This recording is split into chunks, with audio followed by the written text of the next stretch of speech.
She had spent 4 years making herself disappear. Oversized suits, flat shoes, eyes down, voice steady. Nyla Brooks had mastered the art of being invisible inside one of the most dangerous empires in America, and she had convinced herself that was survival. Then she wore an emerald dress, and the man who controlled shipping routes, crime families, and half the Great Lakes looked at her like she had just pulled a pin from a grenade. He didn't say you're beautiful. He said, "Who allowed you to wear that?" That question wasn't about a dress. It was about everything he had been hiding for 4 years. If this story already has you hooked, do yourself a favor. Hit that subscribe button right now and follow Nyla's story all the way to the end. I promise you, what's coming will shake you. Hit the like button, drop a comment telling me what city or country you're watching from. I want to see exactly how far this story travels. Now, let's go back to where it all began. Chicago in November had a particular kind of cold that didn't just bite, it burrowed. It got underneath your coat, underneath your skin, underneath whatever composure you had managed to pull together before stepping out the door. The wind off Lake Michigan didn't care who you were. Didn't care if you were a sanitation worker on the South Side or the executive secretary to one of the most powerful men in the Western Hemisphere. It hit you the same. Hard, indifferent, honest in the way that only weather and grief can be. Nyla Brooks stepped off the elevator on the 47th floor of Devereaux Tower at exactly 6:59 in the morning, same as every weekday for the past 4 years. Her black wool coat was buttoned to her throat. Her natural hair, a crown of tight, beautiful coils that she genuinely loved in the privacy of her own bathroom, was pinned into a bun so severe it pulled faintly at her temples by noon. She carried a leather portfolio under one arm, a coffee she hadn't yet touched in her right hand, and approximately 11 things she was already mentally processing before she sat down. She passed 3 other early arrivals in the corridor, a junior analyst who nodded without looking up, a paralegal from legal who smiled with her mouth only, a security guard named Darnell who was the only person on the entire floor who said her name correctly on the first try, every single time. "Morning, Nyla." "Morning, Darnell." That was the extent of her social life at Devereaux Global Shipping. She wasn't bitter about it. She told herself she wasn't bitter about it. She had built this carefully. The distance, the efficiency, the reputation for being the person who got things done without requiring anything in return. She had learned early and learned hard that a black woman in a room full of people who had never been made to feel small could not afford to take up space. Not extra space. Not the kind of space that invited commentary about her size, her hair, her tone, her expression. The safest version of herself was the smallest version of herself, and she had refined that version into something almost elegant. Almost. There were mornings, more than she would ever admit to anyone, when she caught her reflection in the dark glass of her office window before the city lights came on and barely recognized the woman looking back. The suits were expensive but deliberately shapeless. The shoes were sensible. The expression was controlled. Everything about her exterior communicated one thing. I am here to work. I am not here to be seen. Roman Devereaux had never once commented on her appearance. In 4 years of working closer to him than his own legal team, his own security detail, his own accountants, he had never said a word about how she dressed, how she looked, whether she was thin or heavy, or plain or striking. For a long time, she had taken that as respect. It was the most professional relationship she had ever had with a powerful man, and she had been grateful for it in the quiet, careful way she was grateful for most things. She had no idea it meant something else entirely. Her office was a glass-walled room adjacent to his. Not quite a corner office. That would have required a title that matched, but positioned so that she could see him and he could see her at every moment of the workday. The arrangement had been his insistence when she was hired. She thought it was about efficiency. He wanted his most critical operations manager within reach at all times. She had taken that as professional logic and filed it away. The work itself she loved without apology. She was genuinely, almost embarrassingly good at it. She could hold 7 competing priorities in her head simultaneously, produce flawless correspondence in 3 different tones: formal, measured, and we will bury you in litigation. And she had a memory for numbers, names, and logistical details that had once made Roman's head of security, a former Army intelligence officer named Curtis Vane, stare at her for a full 10 seconds after she recited an 8-point operational timeline from memory. "You're not normal," Curtis had said. "Thank you," she'd replied and turned back to her monitor. Roman had laughed at that. She remembered it because it was one of the rare times she'd heard him laugh without calculation in it. She thought about that sometimes, what his genuine laugh sounded like versus his strategic one. The fact that she could tell the difference said something she had spent years refusing to examine too closely.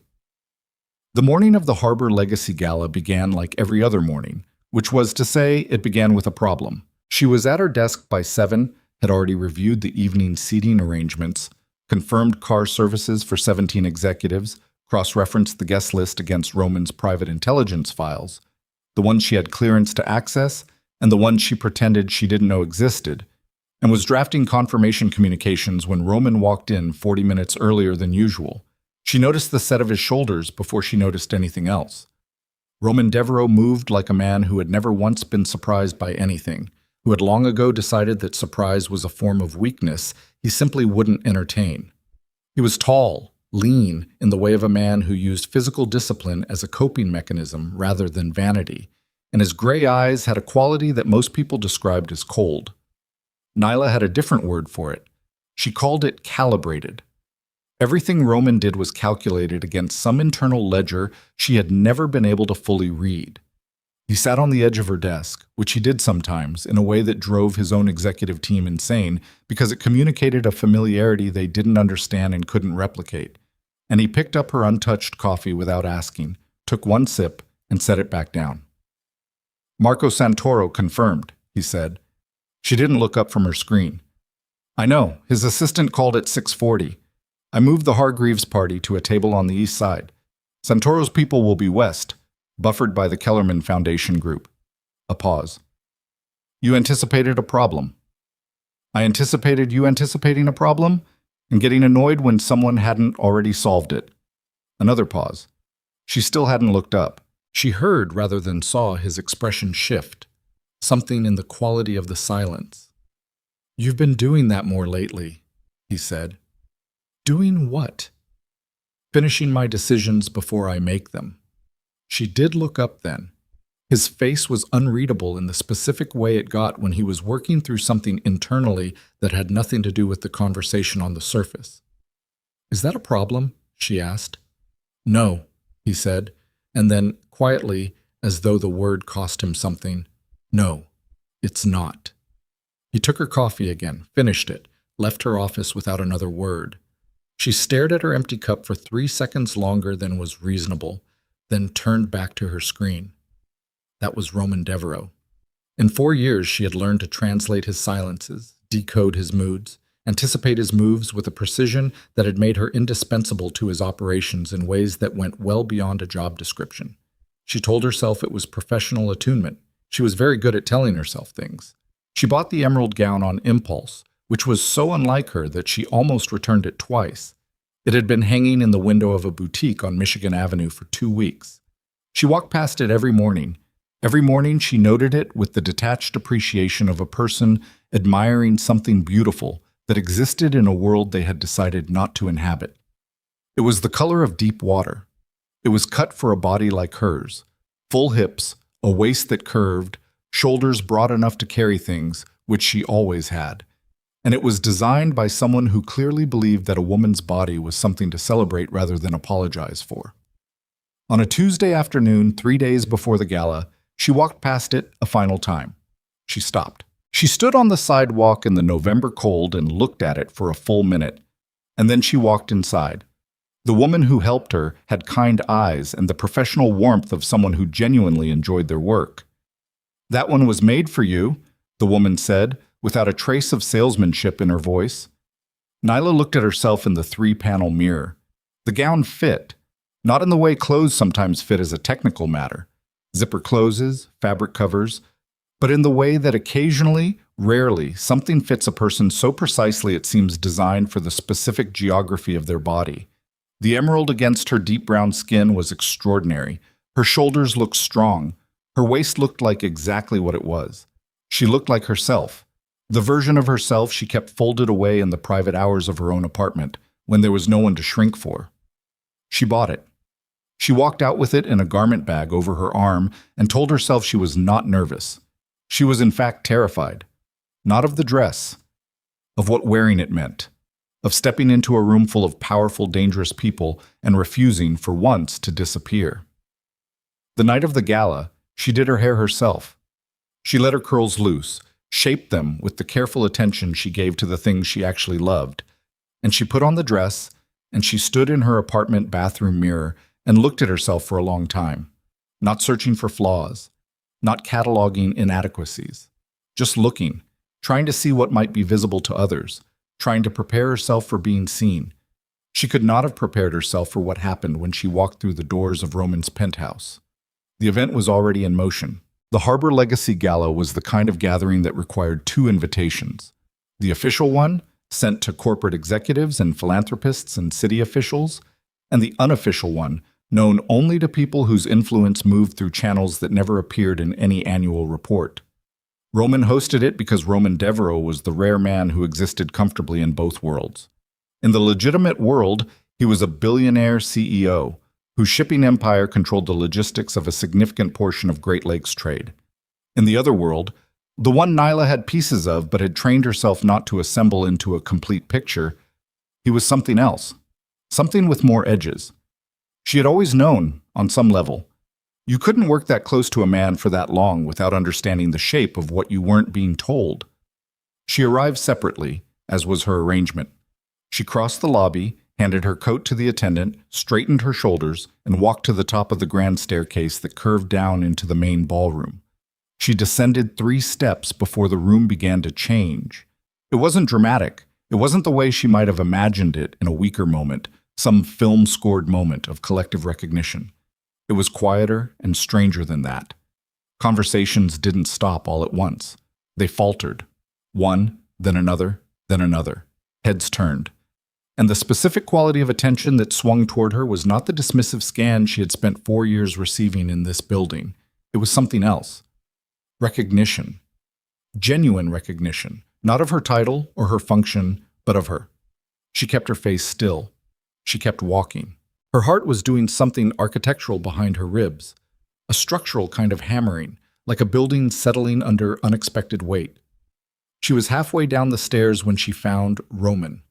He was standing in conversation with 2 men she recognized from the guest list, financial figures from Detroit, significant in ways that operated on both the official and unofficial levels. He had a glass in his hand he wasn't drinking. He was mid-sentence when he stopped. His gray eyes found her from across the room. She watched his face go through something she had never seen it do before.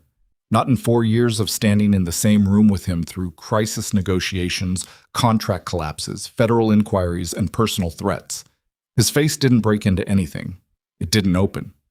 But something behind it shifted, and the shift was violent in the way that only stillness can be violent, the way an earthquake is preceded by an unnatural quiet. The 2 men he'd been speaking to noticed. They looked at each other. Roman set his glass down on a passing tray without looking at it. He crossed the room. He stopped in front of her at the bottom of the staircase, and he looked at her, really looked, the way he never had in 4 years of proximity. And the room was watching, and she knew the room was watching, and she held herself very still. He said, "Who allowed you to wear that?" His voice was low, controlled. The question had a texture she couldn't immediately classify. It wasn't mockery, it wasn't cruelty. It was something darker and more complicated, something that landed in her chest like a stone dropped into still water, sending ripples outward in every direction. She looked him directly in the eye. "I did," she said. His jaw tightened, and from somewhere across the ballroom, above the delicate sound of crystal and quiet orchestration, she heard a man laugh, warm, appreciative, the kind of laugh that carries in a room. And she saw Roman's expression change in a way that told her, even before she turned to look, that whoever had just laughed had done something far more dangerous than admire her dress. He had announced his intention. She turned, and across the room, already moving toward her with the easy confidence of a man who had never been taught to doubt his own welcome, was Marco Santoro. And he was smiling at her like he already knew exactly who she was. Roman had gone very still beside her, the kind of still that, in her 4 years of learning him, she had come to understand meant only one thing. Something was already in motion. something that had been in motion long before tonight. And she, standing at the bottom of this staircase in an emerald dress, believing this was the first night she had ever truly been seen, was already standing in the middle of it. She just didn't know it yet. Marco Santoro moved through a crowded room the way certain men move through the world, like the space already belonged to him and everyone else was simply borrowing it. He wasn't the largest man in the ballroom. He wasn't the most visibly armed, though Nyla's trained eye caught the outline beneath his left jacket panel without even trying. What he had was something harder to quantify and therefore more dangerous. The absolute, unshakable certainty of a man who had never once in his life been told no and believed it. He was perhaps 50, with silver at his temples and a tan that didn't come from Chicago winters. His suit was Italian, dark charcoal, and he wore it the way men wear things when clothes are armor rather than decoration. His eyes were a warm brown that somehow managed to be calculating and genuinely amused at the same time, which was a combination Nyla had only ever encountered in people who were either very intelligent or very predatory. Usually both. He stopped in front of her, not at a polite conversational distance. Closer. The kind of proximity that established territory without a single word. "Nyla Brooks," he said. Not a question. He already knew her name. He had known it before he crossed the room. "Marcus Santoro, I've been looking forward to this." She felt rather than saw Roman shift beside her. A millimeter, maybe less. The kind of movement that didn't exist to anyone who hadn't spent 4 years learning the specific language of his body. "Mr. Santoro," she said. Her voice came out even. She was proud of that. "I don't believe we've been introduced through official channels." His smile deepened. "No, we haven't." He said it like that was a detail he found charming rather than relevant. His eyes moved over her face with an attention that was thorough without being offensive, the look of a man assessing something he considered genuinely valuable. "Roman tells me you're indispensable to his operation." "Roman hasn't told you anything about me," she said. A beat. Marco looked at her with something that recalibrated in real time, a subtle upgrade of his estimation, visible in the slight lift of one brow. "You're right," he said. "He hasn't. Everything I know I found out on my own." The sentence landed in the room like a change in air pressure. Nyla felt it in her ears. Beside her, Roman was breathing. She could hear it, measured, deliberate, the controlled respiration of a man keeping himself very carefully in check. "Santoro," Roman's voice was quiet. That specific quiet that Nyla associated with the moments just before something irreversible happened in a conference room. "Devereaux." Marco didn't look at him. He was still looking at Nyla. "You've been hiding this woman in plain sight for 4 years. I'm starting to think that was intentional." "This isn't the conversation we're having tonight," Roman said. Marco finally turned. The two men looked at each other, and the temperature in their immediate vicinity dropped several degrees in a way that had nothing to do with the building's climate control. Nyla had been in rooms with powerful men before. She had watched negotiations and confrontations and the specific theater of two alphas testing boundaries. This was different. This was older than business. This had history in it. "Of course," Marco said pleasantly. He looked back at Nyla one final time. "I hope we'll speak more this evening, Ms. Brooks. I have a feeling you're the most interesting person in this room." He paused. "And I suspect you've been waiting a long time for someone to notice that." He moved away. Smooth, unhurried, touching the arm of a man nearby as though resuming a conversation he'd only briefly stepped away from. Nyla stood very still. Roman's hand found her elbow. Not gentle, not rough. Firm. The grip of a man steadying something he was afraid of losing his hold on. "Stay close to me tonight," he said. Low. For her only. She looked at his hand on her arm, then at his face. "I'm not a security asset, Roman." "I know what you are." His jaw was tight. Something moved behind his eyes. Something she couldn't name, something she had caught glimpses of before and always filed away as misinterpretation. "Please." It was the please that got her. Roman Devereaux said please to no one.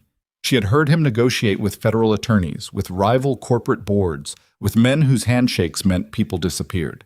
He didn't say please. It wasn't in his vocabulary in any functional sense. She didn't pull her arm away. The next 2 hours were the most exhausting and strangest of her professional life, which was genuinely saying something. The ballroom moved around them in its orchestrated chaos, waitstaff with trays of things no one really tasted, conversations that operated on two frequencies simultaneously, the surface frequency of philanthropy and industry and the lower, private frequency of power and threat. Nyla had attended 4 of these galas. She had always operated in the background. The woman with the portfolio and the answers, the person executives flagged down when they needed a number confirmed or a car arranged or a name spelled correctly. She had been furniture, useful, quality furniture, but furniture. Tonight she was something else. She felt it in the way conversations paused when she joined them. The way men she had spoken to dozens of times seemed to be genuinely registering her face for the first time. 2 women she recognized as the wives of Great Lakes shipping executives engaged her in real conversation, not the polite cursory exchange of women who share a professional orbit, but actual engagement, the kind that assumed she had opinions worth hearing. It should have felt good. It did feel good, in a way that immediately made her distrust it. Roman stayed near her without appearing to. She noticed the pattern within the first 40 minutes. When she moved to the east side of the room, within 6 minutes, he had migrated in that direction through apparently natural conversational drift. When Marco Santoro's orbit brought him within 20 feet of her, Roman's physical position between them was never accidental. He didn't touch her again. He didn't need to. His body language communicated what his words didn't. A claim so old and deeply held, it had become involuntary. She watched him work the room and felt something complicated move through her chest. Because Roman was extraordinary at this. She knew that intellectually, had always known it, had watched him for 4 years navigate the space between legitimate power and illegitimate power with a grace that was almost artistic. But tonight she was watching him differently. She was watching him the way she had refused to watch him for 4 years. Because allowing herself to see Roman Devereaux clearly had always seemed like a road that led somewhere she couldn't afford to go. He was afraid. Underneath the control, underneath the calibrated gray-eyed stillness, underneath 4 years of walls built to a professional-grade specification, he was afraid.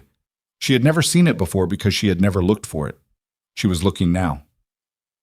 Around 9 o'clock, Marco found her alone.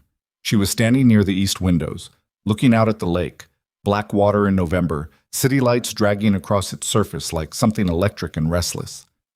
She heard him before she saw him. Not his footsteps, the shift in the room's attention. People noticed Marco Santoro the way rooms noticed weather systems. "Magnificent, isn't it?" he said, coming to stand beside her. Not quite as close as before. A calculated adjustment, showing her he understood the earlier approach had been a test, and he was capable of restraint. "The lake." "Yes," she said. "Roman keep you on a short leash tonight?" She turned to look at him. "I'm not on anyone's leash." "No," he agreed.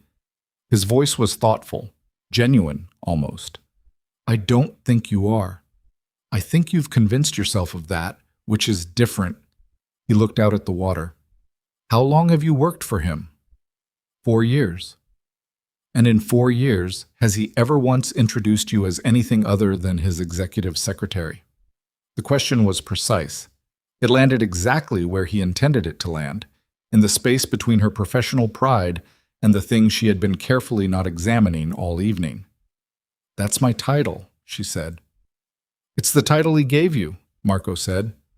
"There's a difference." He turned to look at her directly.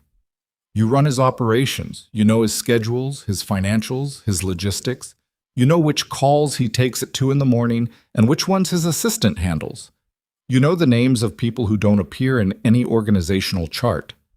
He paused. "You know more about Roman Devereaux's actual business than his own board of directors." Her jaw was tight. "What is it you want, Mr. Santoro?" "I want to offer you a conversation," he said. "A private one. Tomorrow. Before you go back to being invisible for another 4 years." "I'm not—" "He bought your brother's debt." The words stopped everything. The ballroom noise continued around them, crystal and conversation, and the distant sound of someone's genuine laughter. But inside Nyla's body, everything went completely, absolutely still. She turned to look at Marco very slowly. His face was serious now. The charm had stepped back. What was left underneath was something harder, and she realized with a cold dropping sensation in her stomach, something more honest than anything he'd shown her all evening. I don't know what you're... Nyla Brooks, your brother. 3 years ago he borrowed, and I'm going to use the technical term here so there's no confusion, he borrowed $2.3 million from a consortium of lending organizations with very particular methods of collection. Marco's voice was even, matter of fact, like he was reading a balance sheet. He couldn't pay. The interest alone was, he paused, significant. Those debts were purchased before any collection could occur. Purchased quietly by a holding company with 7 layers of corporate structure between it and its actual owner. He looked at her. Roman Devereaux paid $2.3 million to keep your brother's name off a list of people who don't come home. The windows were cold. She could feel the cold radiating off the glass from where she stood. Her hands, she realized, were not entirely steady. She pressed one against the fabric of her gown, hoping the gesture read as casual. You're lying, she said. I'm not. He reached into his inside jacket pocket and produced a single folded paper. Not a phone, not a device, a physical document, which told her everything about how long he'd been carrying it. He held it out. She didn't take it. He set it on the window ledge between them. That's a summary, he said.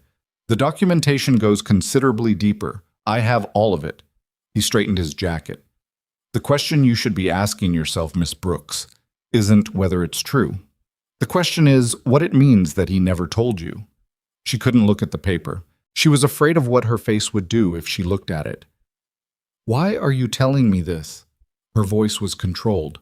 She was handling it. She was just barely handling it. Because you deserve to know, he said, simply. And then, less simply, and because Roman Devereaux has been operating under the assumption that his leverage over you is invisible. I'm correcting that assumption. He left her standing at the window. She stood there for 2 minutes, maybe 3. The paper sat on the ledge. She picked it up eventually, the way you eventually touch something you're afraid of. Fast, before the fear gets a vote. She unfolded it. She read it once. She folded it back and put it in the small clutch she was carrying, and she stood very still, and she looked at the black water of the lake, and she breathed. In, out, deliberate, the way you breathe when you're deciding whether to fall apart or to keep your face on for another 40 minutes. She kept her face on. She found Roman across the room in conversation with 2 men she recognized as Chicago municipal figures, the kind of city officials whose presence at an event like this required a particular kind of willful blindness from the press. Roman saw her coming. She knew he saw her because of the micro-adjustment in his posture, the almost invisible straightening that happened when he was preparing for something. She stopped beside him. She smiled at the men he was speaking with. She waited a precise amount of time, long enough to be professional, short enough to communicate urgency through restraint alone.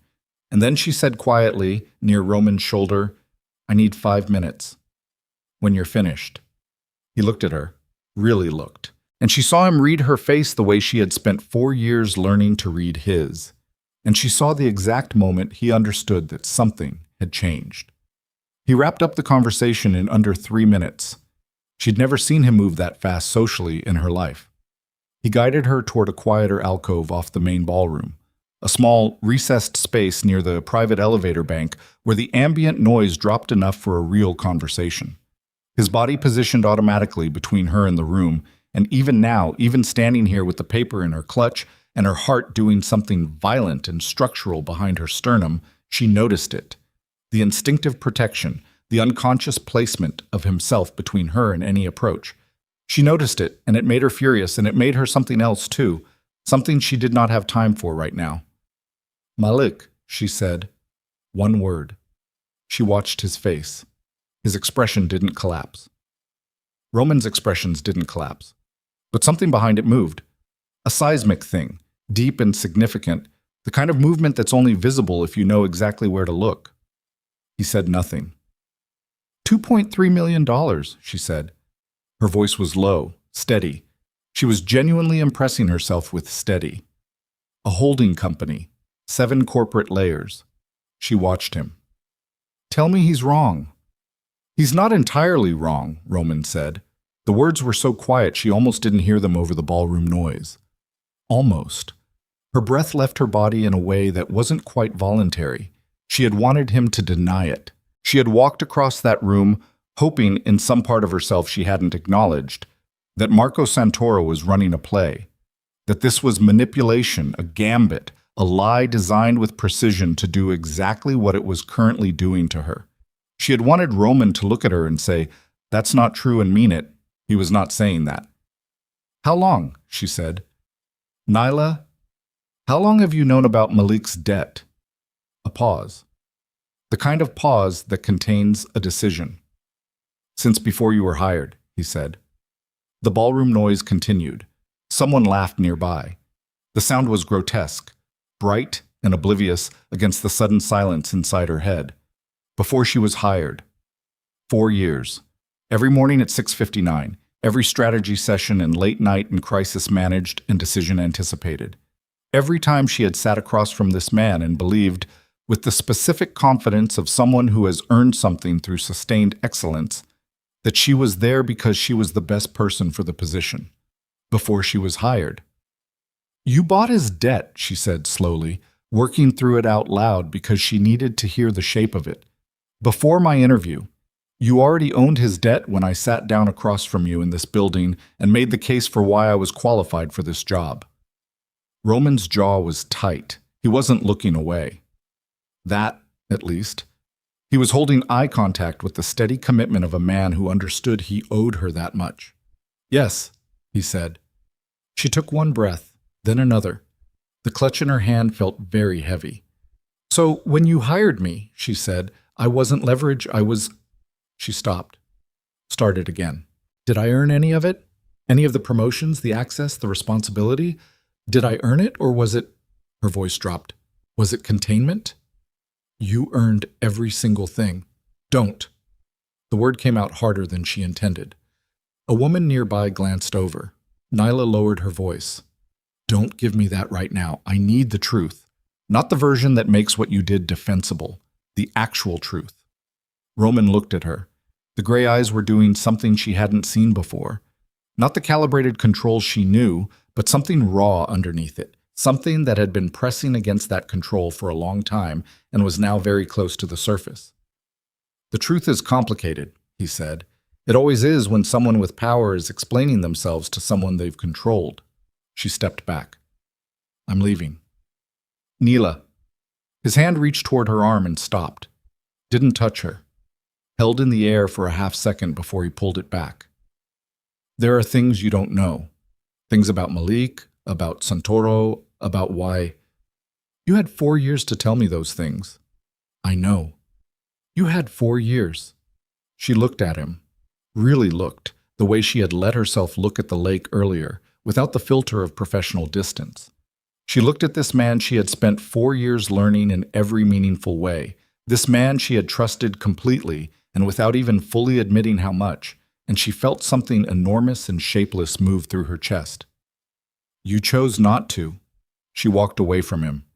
Through the alcove, back into the ballroom, straight to the coat check, and she didn't look back. She was aware, in the periphery of her attention, of Marco Santoro watching her from across the room with the expression of a man whose play had landed exactly where he'd aimed it. She was aware of Roman standing in the alcove entrance, not following her, which was its own kind of statement. She was aware of the paper in her clutch and the weight of it. The car ride home was 17 minutes. She sat in the back of a car service sedan. Not Roman's car, she had pointedly ordered her own. And she looked out the window at the city, and she did not cry. She was too far past crying. She was in the territory past crying, where everything goes very quiet and very cold, and your mind starts running the numbers. 4 years, $2.3 million, 7 corporate layers. Before you were hired. Her phone buzzed. Roman, She looked at it for 5 seconds and put it face down on the seat beside her. When she got to her apartment, she set her clutch on the kitchen counter. She took off the emerald gown very carefully, the same careful attention she'd given to putting it on, which now felt like a memory from a different life. And she hung it on the back of the bathroom door. She put on a sweater and sat at her kitchen table in the dark and spread the document Marco had given her across the tabletop. She read it, all of it, twice. And then she called the one number she had spent 3 years believing she would never need to use. Her brother's number. It rang 4 times. Then, Nyla.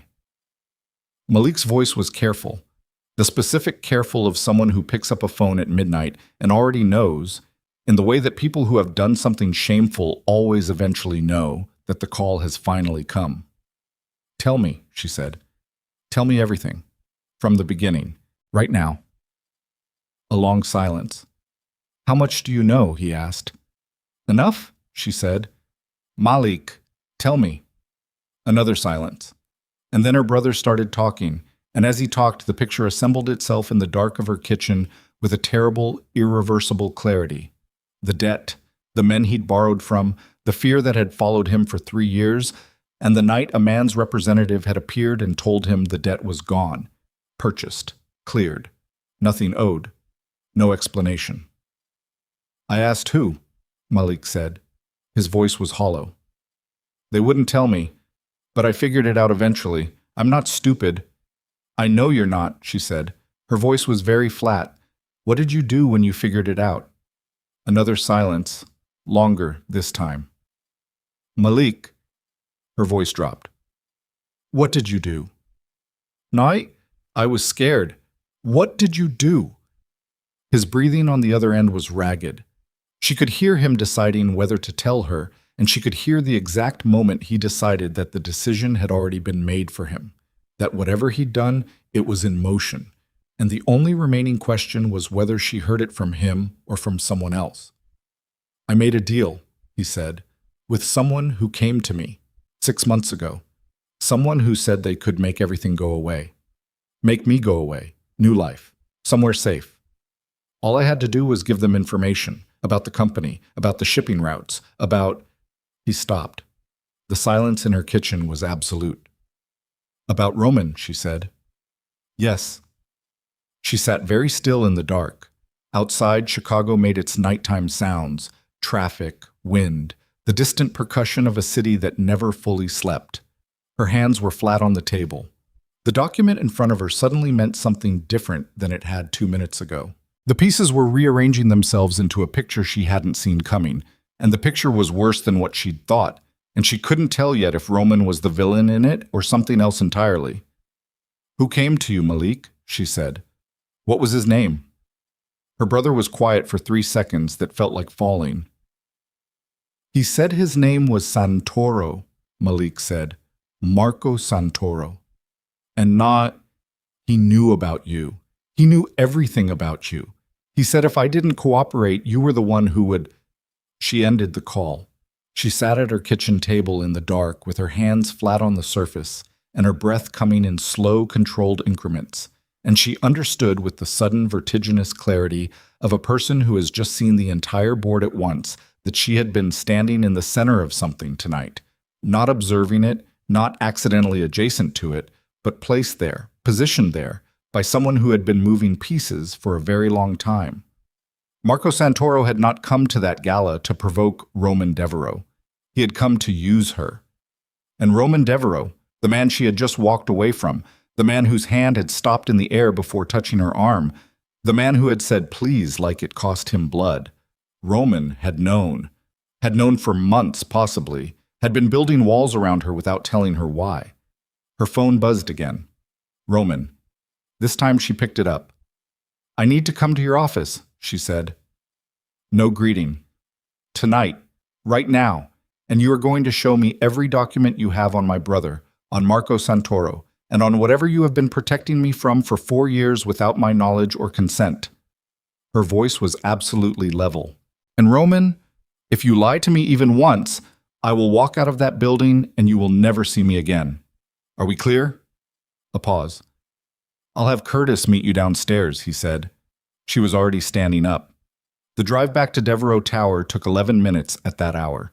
Nyla spent them in the back of the car service sedan with the document flat on her knees and her eyes on the passing streetlights, not reading, not thinking in any linear sense, just existing in that particular suspended state that comes after a large impact before the body has fully registered the damage.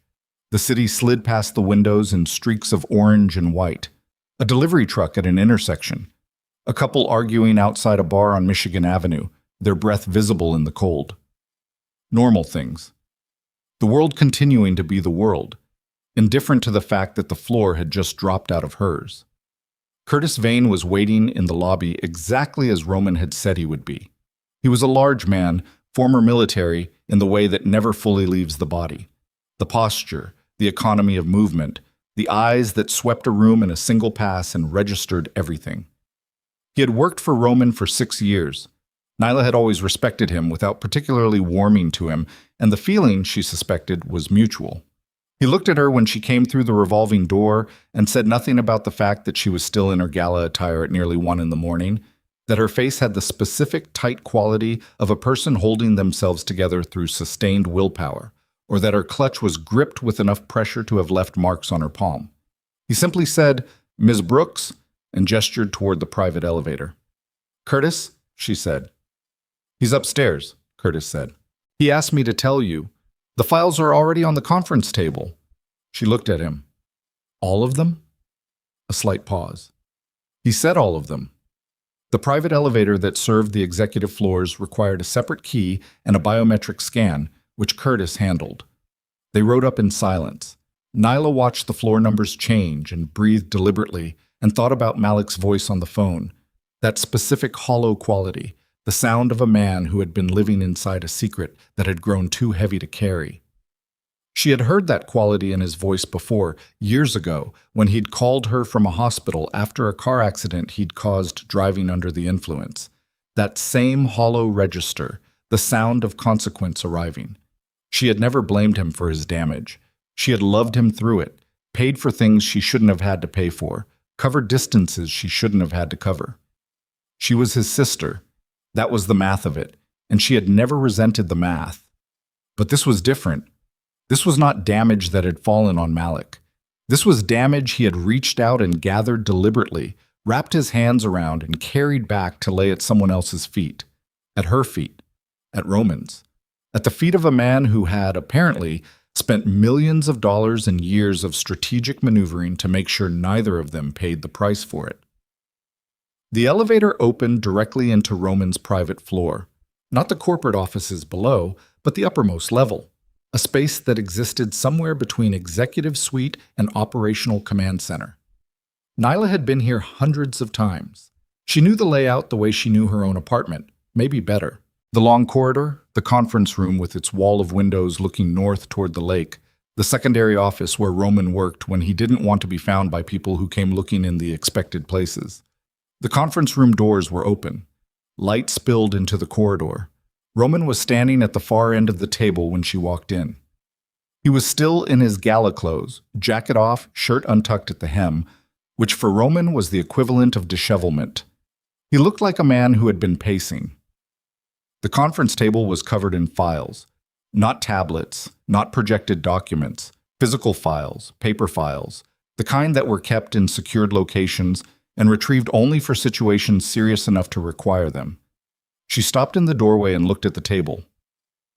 "Sit down," he said. Then, apparently hearing how that sounded, amended, "Please." "I'll stand," she said. "Start talking."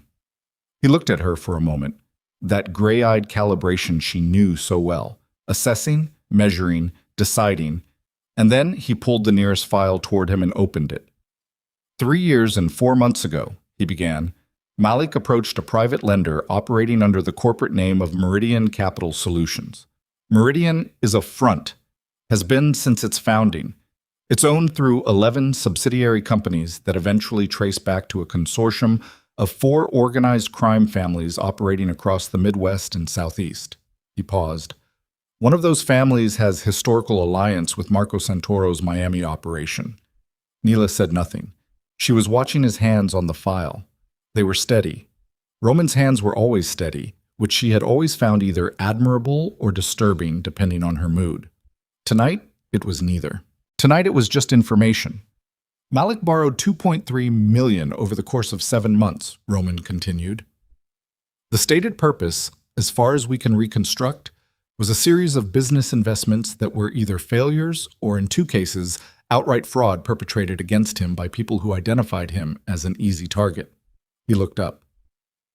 He wasn't the architect of the problem, Nyla. He was the victim of people who are very skilled at finding people with more ambition than experience and extracting money from them. I know my brother, she said. Keep going. Roman nodded. He pulled a second file forward. When Meridian began collection procedures, the methods were not legal. I'm not going to describe them in detail. What I will tell you is that the intelligence I received indicated that Malik had approximately 3 weeks before the situation became physically dangerous. He paused. For him, and potentially for anyone connected to him. The words landed quietly. She absorbed them without expression. For her. At that point, Roman said, you had been my executive secretary for 8 months. 8 months. She had been in this building, sitting in that glass-walled office, building her career with both hands, while this had been happening somewhere in the city around her. While Malik had been drowning and too ashamed to tell her and too afraid to ask for help, and apparently, eventually, desperate enough to start making deals with people whose names she was only learning tonight. You could have told me, she said. Her voice was controlled. Barely. I could have. He didn't look away. I didn't. Why? Because you would have quit. He said it simply, not defensively, like a fact, you would have quit to deal with it yourself. And you would have gotten yourself into a situation you couldn't manage alone, and the people who were looking at Malik would have started looking at you, and He stopped, started again. The most efficient way to protect both of you was to own the debt and say nothing. The most efficient way, she repeated. I know how that sounds. Do you? She stepped further into the room, not toward him, toward the table. She pulled one of the files toward her and looked at it. Numbers, dates, names she recognized and names she didn't. You decided, without asking me, without telling me, without giving me any choice in the matter, that you would purchase a financial instrument that tied my brother's safety to your goodwill. And then you continued to employ me, knowing that if I ever decided I wanted to leave, I was leaving my brother's situation in the hands of the man I was walking away from. Roman was quiet. That's not protection, she said. That's a cage with a nicer name. Yes, he said. The single word hit her harder than argument would have. She had braced for justification, for the sophisticated verbal maneuvering she had watched him deploy in 100 rooms with 100 adversaries. The simple yes disarmed her in a way she hadn't prepared for. She looked down at the file in her hands. Dates, a timeline of payments, records of the holding company's activity. And then, near the back, something else. A communications log. Internal. The formatting was unfamiliar, but the content resolved quickly. Surveillance, conversations that had been intercepted and documented. She began to read. She read for 3 minutes without speaking. Roman stood at the other end of the table and let her read. The room was very quiet. Outside the windows, the lake was invisible in the November dark, present only as an absence of city light in the middle distance. The communications log was between Malik and a contact identified only by an operational alias, a Miami area code on the contact line. 6 months of messages. The content was not ambiguous. Her brother had provided detailed information about Devereaux Global's Great Lakes shipping routes, not generalities, not things he'd overheard, but precise operational data. Schedules, security protocols, the locations of physical assets, financial routing information that could only have come from someone with direct access to internal company systems. Her hands had gone cold. She was aware of them as separate from herself. These cold things holding the paper with its terrible specific contents. He got into the systems, she said. It wasn't a question. Yes. Roman's voice was careful, watching her. He had your login credentials. She looked up. He didn't steal them, Roman said quickly, and she could see him making the decision to keep his voice level. At least not technically. You used your personal laptop at home on at least a dozen occasions. We know because the access logs show the IP address. Your home network. A pause. Malik was living with you for 4 months during that period. She remembered. The period after his second rehab program, when the structured transitional housing program had fallen through, and she'd told him he could stay with her temporarily. 4 months of her brother sleeping in her second bedroom, using her kitchen, living in her space. 4 months of believing she was helping him stabilize. 4 months of him copying her credentials and selling them to Marco Santoro's organization. The sound she made was not quite a word. It was smaller than that. It came from somewhere below language, a sound of impact, of something landing that was too heavy to process standing upright. She put both hands flat on the conference table and leaned on them and just breathed for a moment. Roman moved.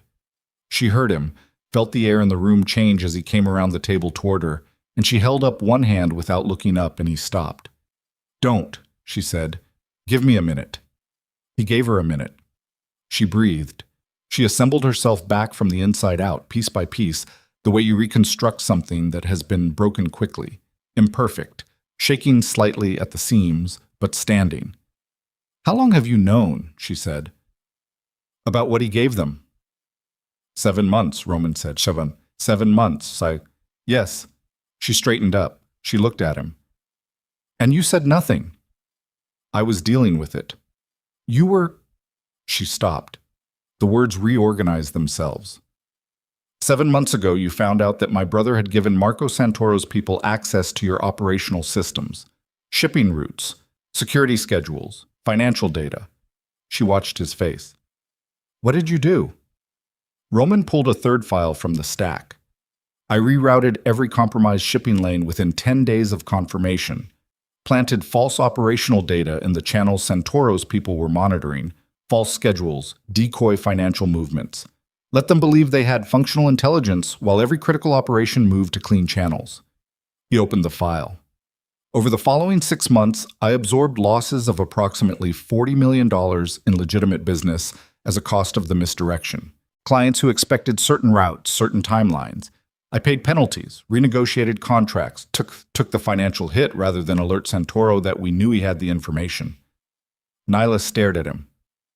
$40 million. And change. To protect compromised data. To protect your brother, Roman said quietly. "If I'd moved against Santoro's operation directly, the first thing his people would have done is clean house. Everyone who'd been a source, everyone who'd been involved, they don't get severance packages, Nyla. Malik would have been—" He stopped. The word he didn't say was obvious. She sat down, not gracefully. Her legs made the decision before she did, and she sat in the nearest chair and put the communications log on the table and looked at it with the specific exhausted attention of a person who has received too much information in too short a time and is waiting for her processing capacity to catch up. Malik had betrayed Roman to save himself. Roman had known for 7 months and had spent $40 million to protect Malik from the consequences of that betrayal. And Marco Santoro had come to the gala tonight not merely to provoke Roman, but to hand her enough of the truth to destroy her trust in Roman, without giving her enough of the picture to understand what Roman had actually been doing with it. "He used me," she said. "Santoro used me as the delivery mechanism. He knew I'd confront you. He knew I'd walk out." She looked up. "He wanted me out of this building. Why?" Roman's face had changed. Something had tightened in it, some new layer of tension arriving on top of the existing ones. "Show me," she said. "Whatever you're not showing me. Right now." "Oh." He reached past her to a file she hadn't opened, thicker than the others, a different color coding on the tab. He opened it and turned it to face her. It was a surveillance photograph, high resolution, clearly professional. It showed Malik, her brother, looking thinner than the last time she'd seen him, in a coat she didn't recognize, but outside what appeared to be a commercial building. He was talking to a man whose face was visible in 3/4 profile. Marco Santoro. "When was this taken?" she said. 2 weeks ago." Roman sat in the chair beside her, not across the table, beside her. She noted that. Santoro made direct contact with Malik. This was not through intermediaries. He came himself, which means it escalated beyond what we anticipated. What did they discuss? We got partial audio. He reached into the file and produced a transcription. She read it. Her eyes moved fast. The professional reading comprehension she'd spent years developing, absorbing information quickly and completely. The transcript was partial, as he'd said, sentences with gaps, but the shape of it was clear enough. Santoro had told Malik the debt arrangement with Roman would be called in, that Roman intended to use the debt as leverage to control Nyla permanently, that the only way for Malik to free his sister was to provide one final piece of information, the location and schedule of Roman's most sensitive physical assets. Not shipping routes. Something else. Something the transcript referred to only as the lake transfer. What is the lake transfer? She asked. Roman was quiet for a moment. The particular quiet of a man deciding how much truth to deploy. Roman. Her voice was flat. I am sitting in this room at 1 a.m. I have read documentation proving my brother committed what amounts to corporate espionage against you. I have read a surveillance transcript in which a Miami crime figure told my brother that you intend to use his debt to control me for the foreseeable future. I need to know if that last part is true, and I need to know what the lake transfer is. In that order. No, he said. The last part is not true. Then what is the debt? It was never about controlling you. His voice had something in it she hadn't heard before, a rawness at the edge of the control, like a current visible beneath the surface of water that looks still. It was about keeping you alive and in a position where I could ensure that, which I understand is not fundamentally different from control when I say it out loud like that. I understand that.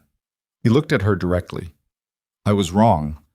I am telling you I was wrong, which is not something I say frequently or without meaning it. She held his gaze for a long moment. The lake transfer. He stood, walked to the window. The city spread out below, still doing its nighttime thing, still being ordinary and continuous, unbothered by the fact that in this room things were falling apart and reassembling into a shape she hadn't expected. There is a scheduled movement of assets, he said, that occurs twice a year. Physical assets, not corporate. The kind that exist in the part of my operation that doesn't appear in annual reports. He paused. The next transfer is in 4 days. Santoro's people have been trying to locate the route for 8 months. That's why Malik was approached directly. That's what the offer of a new life overseas was actually for. He turned. If Santoro's organization intercepts that transfer, the financial and operational damage would be significant. More significantly, the 3 people responsible for executing the transfer would not survive the interception. She absorbed that. 3 people. Curtis, 2 others you haven't met. He looked at her. People who have been with me for a long time. People I am responsible for. She thought about Curtis in the lobby, the economy of his movements, his steady eyes in the elevator. She thought about what he didn't survive the interception meant, stripped of its careful phrasing. Does Malik know? She said. Does he know what he'd actually be handing over? That people would be killed?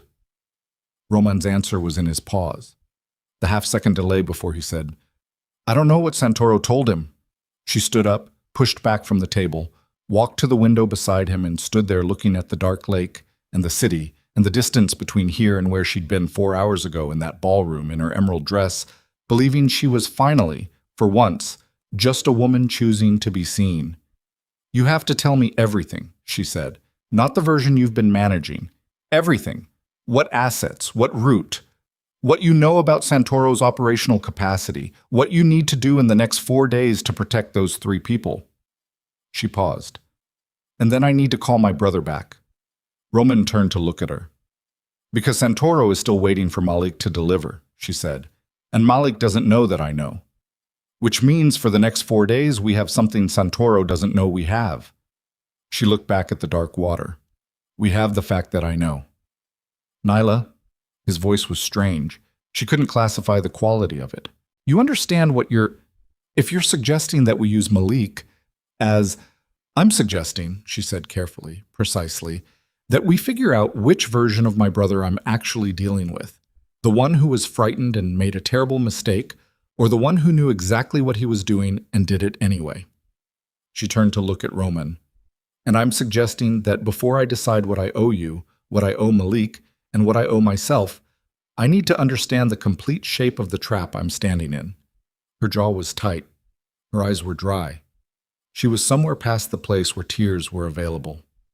Start from the beginning, the actual beginning, and Roman, her voice dropped. Do not manage this. Do not give me the version. Give me the truth. He looked at her for a long moment. Something behind his eyes was doing something she had no name for, something that involved the gray going darker, the calibration dropping away, the face behind the face becoming briefly, painfully visible. The actual beginning, he said, starts 4 years and 3 months ago, before your interview, before Malik's debt. She waited. It starts, he said, with Marco Santoro telling me he had identified someone in my organization who was positioned to destroy everything I'd built. Someone he was planning to use as leverage. He told me her name. A pause. And her name was yours. The room was very still. Nyla's hand found the back of the nearest chair and held it. Not for support, just to have something solid beneath her fingers while the entire architecture of the last 4 years rearranged itself around a new foundation. He already knew about me, she said slowly. Before I worked here. Before any of this. He'd been watching you for 6 months, Roman said. You had a reputation. The work you'd done at your previous firm. The specific nature of your competence. He saw you as a tool, someone he could eventually position inside an organization like mine and leverage for access. His voice was flat, informational, but underneath it, something else. The sound of a man who has been carrying this for 4 years and is finally setting it down. When I found out, I had 2 options. I could warn you, which would have required explaining the nature of my operation in ways I wasn't prepared to do, and which still would have left you exposed to Santoro's approach. Or I could hire you myself, keep you inside a perimeter I could actually control. The words hung in the air of the conference room. She heard them. She understood them. She stood very still and let the complete and devastating picture assemble itself in her mind. Because it was all connected now. All of it. The hiring and the debt, and the 4 years and tonight in the ballroom, and Santoro's hand extending that document and his warm, calculated smile. All of it was one thing. One long, patient operation that had been running around her and through her and involving her without her knowledge since before she had even walked into this building. She had never been an employee. She had never been a secretary or a strategist or an indispensable operational asset. She had been a chess piece, moved by Roman to prevent being moved by Santoro, positioned and repositioned on a board she hadn't known existed, by a man who had decided he knew better than to give her the choice. Her grip on the chair tightened. She could feel the edge of the upholstery against her palm. She focused on that, the physical reality of it. 4 years, she said. Her voice was not entirely steady now. The steadiness had finally found its limit. You built an entire professional life around me without my knowledge. You promoted me. You gave me responsibility and access, and the closest thing to respect I had ever received in a professional environment. She stopped. And none of it was real. The work was real, Roman said. Everything you built was real. I didn't manufacture your competence, Nyla. I didn't invent the promotions or engineer your reputation.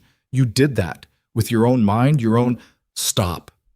The word came out with more force than she intended, and it landed in the room like something breaking. Stop telling me what was real. You don't get to define what was real anymore.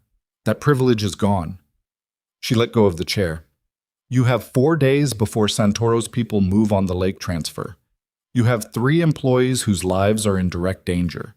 And you have a situation where the one person Santoro is still trying to manipulate is standing in your conference room at 1 a.m. with a complete picture for the first time. She looked at him. Her eyes were dry. They were going to stay dry. So here is what I need from you right now. Not honesty. You've given me enough honesty tonight to last a long time. What I need is the operational plan. What you know about Santoro's timeline, his resources, and what you were planning to do before I walked into this room tonight. Roman stared at her, and for the second time in one night, she saw something on his face she had never seen in 4 years of standing next to this man, something unguarded and unperformed and genuinely at a loss, like a man who had prepared for every scenario except the one where she was stronger than what he had done to her. "There isn't a plan," he said. "Not yet. I've been running containment for 7 months and buying time. The transfer was going to be rerouted again, but Santoro's intelligence is too current now. Malik's most recent contact gave them enough to anticipate a reroute. Whatever I do next, they'll be ahead of it." He paused. "Unless the intelligence they're working from is wrong." She understood immediately. She saw the whole shape of it in one instant. The kind of fast, complete cognition that had made her extraordinary at her job, that had built her reputation in this building, that Roman had recognized and Santoro had tried to weaponize, and that was, she understood with a cold and clarifying fury, entirely and only hers. "You need Malik to feed them bad information," she said, "which means you need me to convince Malik to do that, which means you need me." She looked at him. "Not as an asset, not as a piece on a board. You need me to choose this." "Yes," he said. The word was quiet. It contained everything he hadn't said in 4 years. She stood in the conference room of Devereux Tower at 1:30 in the morning in an emerald gown that had been chosen as an act of courage and had become something more complicated than that. And she looked at the man who had built a cage around her out of what he believed was protection. And she made the only decision available to a person who has been stripped of every comfortable illusion and left standing in the full, cold light of the truth. She pulled out her phone. She found Malik's number. And before she pressed call, she looked at Roman one final time and said, with a precision that left no room for misinterpretation, "After this is over, and I mean after, not during, not while I still need information from you, you and I are going to have a very different conversation. About all of it. Every decision you made without me, every year." Her thumb hovered over the screen. "And Roman, that conversation is the one you should actually be afraid of." She pressed call. Malik answered on the second ring, and before he could speak, she said, "I need you to listen to me very carefully, and I need you to do exactly what I tell you, and I need you to trust that I know what I'm doing even though I am absolutely furious with you." A pause. "Can you do that?" A silence on the other end. Then, in a voice that sounded like a man who had been waiting for exactly this, for someone to finally take the wheel, to finally know, to finally arrive, her brother said, "Yes." She turned away from Roman, toward the window, toward the dark lake and the city doing its nighttime work in the 4 days between right now and something she couldn't yet see clearly but was already, with everything she had, beginning to move toward. The call with Malik lasted 43 minutes. Nyla stood at the conference room window the entire time, her back to Roman, watching the lake do nothing, just sitting out there in the dark, black, and indifferent, the way large bodies of water are indifferent to human catastrophe. Her voice stayed level through most of it. There were 2 moments when it didn't. The first was when Malik described the specific night 6 months ago when Santoro's man had come to his apartment and laid out the offer, the new life, the clean slate, the overseas relocation, and Malik had said yes before the man finished the sentence. The second was when her brother said, quietly, toward the end, "I told myself you'd be okay, that you were always okay, that you didn't need me to protect you the way you'd always protected me." She pressed her free hand flat against the cold glass. "You were wrong," she said, not with anger, with the specific exhausted truth of a woman who had been carrying her family for so long she had forgotten what it felt like to put it down. "You were wrong about that, Malik." A long silence. "I know," he said. She told him what she needed. She kept it operational. Dates, details, the specific false information that needed to travel back through his contact channel to Santoro's people. Roman had written it out on a legal pad while she spoke, sliding it across the table to her without a word. A decoy route, a fabricated security window, a timestamp that would place the lake transfer at the wrong location by exactly enough margin to be plausible. Detailed enough to be believed, specific enough to be acted on. Malik listened, asked 2 questions, both practical, both showing the specific intelligence that had always been there underneath his damage. She answered them. She heard him writing things down. "Will it work?" he asked. "I don't know," she said. "Do it anyway." She ended the call. She stood at the window for another 30 seconds. Then she turned around. Roman was at the table, the legal pad in front of him. A second page already started with what she recognized as an operational timeline. He looked up when she turned. His face had the specific exhausted quality of a man who had been running on adrenaline and control for months and was finally, in the company of the one person he didn't perform for, allowing the cost of that to be visible. She registered it. She didn't comment on it. "How long before Santoro's people act on the information Malik sends?" she said. "If they believe it, 48 hours. They'll want to move before any potential reroute." He paused. "Which means the actual transfer needs to be completed in the next 36 hours, before they mobilize." She pulled out the chair across from him and sat. "Then we need Curtis." Roman was already reaching for his phone. The next 4 hours were the most concentrated work of Nyla's professional life, which was, again, genuinely saying something. Curtis arrived within 12 minutes. What she suspected he hadn't gone far, that he'd been positioned somewhere in the building in the specific way of a man who understood the night wasn't over.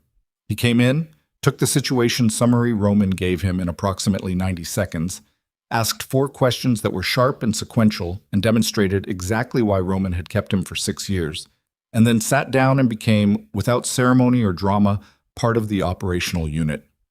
They worked until 4:30 in the morning. Coffee appeared at some point. She didn't register who made it, and she drank 2 cups without tasting either. They redesigned the transfer route, identified 3 contingency corridors, established communication protocols that could function even if primary channels were compromised, and built a cover logistics narrative detailed enough to hold up against scrutiny. The work had a specific rhythm to it that Nyla recognized from crisis management sessions over 4 years. The way a room sounds when capable people are doing hard things under pressure. Concentrated, spare, efficient. Very little wasted language. At one point, sometime after 3, Curtis looked across the table at her and said, "You've done this before." "Crisis logistics, yes," she said, without looking up from the timeline she was annotating. "Not what I mean," he said. She looked up. He was watching her with the steady, assessing look she associated with people who had spent significant time in situations where reading a person accurately was a survival skill. "You've been in rooms like this before," he said, "not operationally, but emotionally. You know how to work through a crisis while the crisis is still happening to you personally." He paused. The compliment, if it was a compliment, was delivered entirely without warmth or performance. "That's not common." She looked back at her timeline. "My mother died when I was 19, she said, while I was in the middle of finals. I finished the semester." She turned a page. "You learn, or you don't." Curtis said nothing further. Roman, across the table, didn't look up from his own work, but she saw his pen stop moving for 2 seconds and then resume. She drove home at 5 in the morning and slept for 3 hours, which was not enough and was going to have to be sufficient. She was back at Devereaux Tower by 9, in her regular clothes. She had gone to the effort, for the first time in recent memory, of wearing something that fit her rather than something designed to obscure her.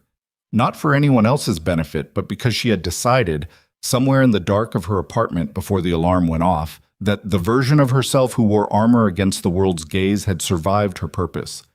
There were other things to deal with now, larger things. She didn't have the energy to maintain that particular performance on top of everything else. The next 36 hours had the quality of a held breath. Malik made contact with his Santoro handler at 11:15 the first morning, a routine check-in that he had been maintaining on a fortnightly schedule, now advanced at Nyla's direction. He delivered the false operational data in pieces, across 2 contacts, the way he'd been delivering real information for months. The rhythm was right. The detail was calibrated. Roman's intelligence team monitored the channels and reported back. The information was moving. Santoro's people were receiving it, and as far as could be determined, consuming it without visible skepticism. The actual lake transfer was rerouted and executed in a 22-hour window beginning the morning of the second day. Curtis ran it personally. Nyla knew the route, had helped design the contingency corridors, and sat in Roman's secondary office with a communications setup that Curtis had assembled and monitored every check-in with the specific focused attention of a person who has attached the weight of 3 human lives to a timeline on a page, and is watching each item clear in real time. Roman was in the room with her for most of it. He worked at the adjacent desk, dealing with the legitimate business of the company. Because the world didn't stop for private crises, because shipping contracts and client calls and corporate correspondence continued in their relentless, ordinary way, regardless of what was happening in the operative layer underneath. Twice he took calls that required him to step into the corridor. Each time he returned, he looked at her first before he sat down, the same brief look, checking the same thing. She let him look and said nothing about it. The final check-in came at 11:40 the second night. Curtis's voice on the line was even and matter-of-fact. Transfer complete. All 3 members of the team confirmed secure, no interception, no contact. Nyla set the radio handset on the desk. She sat with her hands in her lap and felt the held breath of 36 hours release through her body in a long, slow, structural exhalation. The kind of release that leaves you suddenly, profoundly aware of how exhausted you are, because the exhaustion was there all along, but the adrenaline was covering it, and now the adrenaline is gone. Roman was watching her. It worked, she said. Flat, not celebratory. Yes. She stood up. I'm going home. I'll be back tomorrow at 9. She picked up her coat from the hook behind the door. We need to talk about Malik, his situation, what actually happens to the debt now, with documentation of what he did and what he agreed to fix. She paused with her coat half on. And we need to talk about Santoro, because he'll find out the intelligence was false within the next 72 hours. And when he does, he's going to know it came from Malik, which means Malik is already in transit, Roman said. She stopped. I made arrangements this afternoon, Roman said. While you were on the communications desk, there's a residential program, legitimate, structured, in a location that Santoro's organization does not have current intelligence on. Malik will be there within 18 hours. He paused. It's not indefinite. A few months. Until the situation resolves. She stood in the doorway with her coat half on and looked at this man, and the feeling that moved through her was the most complicated thing she had felt in a series of very complicated days. Because he had done it again. Moved a piece without asking her, arranged a solution without consulting her. And the solution was right, and it was necessary, and the care in it was genuine, and none of that made the doing of it without her any less of exactly what it had always been. You should have told me, she said. I know, he said. I'm working on it. She finished putting her coat on. She left. The fallout from Marco Santoro began on the 3rd day. It arrived not as a dramatic confrontation, not yet, but as a series of signals that Roman's intelligence infrastructure picked up and assembled into a picture over the course of a single morning. Santoro's people had reached the anticipated coordinates, found nothing, waited the scheduled window, confirmed the absence, and then, with the specific efficiency of a large and experienced criminal organization processing a significant intelligence failure, they had begun to trace backward through the information chain. Nyla was at her desk when Roman appeared in the doorway of her glass-walled office. The look on his face told her before he said anything. He's coming, Roman said. Not his people. He's coming himself. She set down her pen. When? Tonight. He called me an hour ago, said he wants a meeting. Roman leaned against the doorframe. He knows the transfer completed. He knows the intelligence was wrong. He's made the connection to Malik. Does he know about me?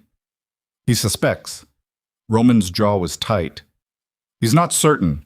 If he were certain, he wouldn't be asking for a meeting. She thought about this. He's asking for a meeting because he wants confirmation. He wants to see your face when he tells you what he knows. See if you already know it. If you're surprised, or if you're performing surprise. She looked up. He's going to be looking at me. Yes. And if he confirms that I'm the one who fed the false intelligence through Malik, then we have a different kind of problem, Roman said. She understood the different kind of problem without him specifying it. She had understood, somewhere in the architecture of the last 3 days, that moving Malik out of reach and executing the deception successfully did not end this. It only changed what it became. Santoro was not a man who absorbed a significant operational failure and recalibrated quietly. He was a man who found the source and applied pressure until something broke. "Fine," she said. "Set the meeting." Roman looked at her. "Nyla, set it," she said. "Here, neutral ground in the sense that it's ours, which is the only kind of neutral that matters." She picked up her pen again. "And Roman, I need you to trust me in that room. Whatever I say, whatever direction I take it. No corrections, no interventions, no managing." She looked at him directly. "Can you do that?" The question landed between them with everything it contained. 4 years of him managing everything. 4 years of decisions made without her. The last 3 days of starting to understand what it might look like to do it differently. "Yes," he said. The meeting was set for 8 o'clock that evening in Roman's private conference room. Not the one where they'd spent that first night with the files, but the formal one. The one designed for exactly this kind of encounter. High table, controlled sight lines, the kind of room that communicated to anyone who entered it that they were in someone else's territory and the someone else had resources. Marco Santoro arrived at 8 exactly.